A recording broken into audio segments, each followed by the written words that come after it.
Vamos a hablar de la señalética interior y empezamos con la señalética interior de un aeropuerto danés. Ya no es la de AENA, para que veáis un poco el contraste, aunque la mayoría de lo que vamos a ver es del manual de señalética de AENA.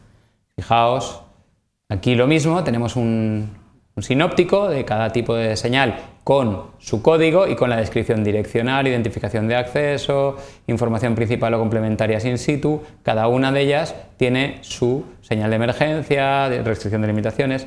Fijaos, también tienen definidos todos los pictogramas. Aquí vamos a ver los principales de aeropuerto, aviación general, llegadas, salidas, el Renfe, metro, escaleras mecánicas, etc.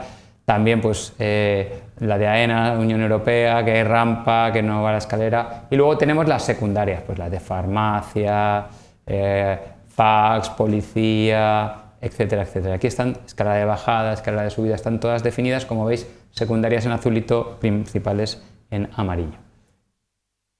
Vamos a ver unos cuantos, por ejemplo, los pórticos elevados sobre los pasos con pues, la definición que ya hemos visto, y aquí tienen el código para referirse a ella. Esto sería señales direccionales y de baños y tal del aeropuerto de Billund, para que comparéis un poquito. Aquí tenéis los mostradores de facturación, con la altura a la que hay que poner cada una de las señales. Aquí estos serían los monitores, las pantallas de información de vuelo. Aquí tenéis, esto es una foto un poco antigua, todavía con monitores de tubo y tal, del aeropuerto de Billund, pero también todo con la imagen característica definida en el manual. Aquí tenéis pues un dibujo de las alturas, de los mostradores de Billund, la información de vuelos. Y aquí pues tenéis los filtros, cómo hay que poner la información de los filtros, o sea, de las máquinas de detección de metales, otros soportes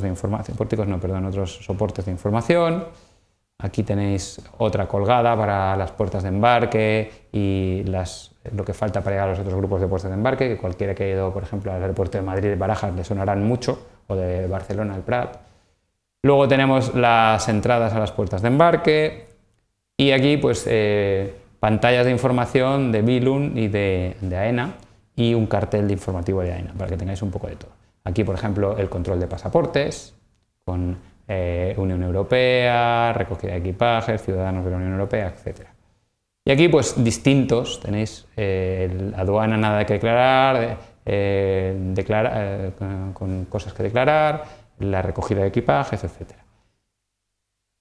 Ahora pasamos a aquellos aeropuertos donde la señalética va un poco más allá y se utiliza como imagen corporativa. Por ejemplo, en este de Bonn es una señalética llamativa, una señalética que no es simplemente, su función no es informar, sino es que te quedes con la imagen del aeropuerto. Fijaos, por ejemplo, en este del Reino Unido o en este de Colonia, ya los pictogramas no son pictogramas sencillos para dar información, sino que pretenden impactarte, tienen una parte de publicidad, de marketing. Fijaos, por ejemplo, que es también el de antes. Fijaos cómo la señalética es muy llamativa y hace que te acuerdes del aeropuerto. Y también dentro de lo que son los planos de información, pues en algunos sitios se utilizan pues, logos, etcétera, de imagen corporativa. Pasamos a otra cosa completamente distinta, ya para acabar, que son la señalética contra incendios, que nos indica dónde están los extintores, las sirenas de alarma, las bocas de incendio equipadas. Todo esto también tiene sus dimensiones y esto está determinado en una normativa nacional. Y hay que hacer también en evacuación los planos de evacuación, que tienen que estar accesibles para que la gente pueda ver por dónde tiene que salir en un momento dado y dónde están los extintores y las bocas de incendio equipadas.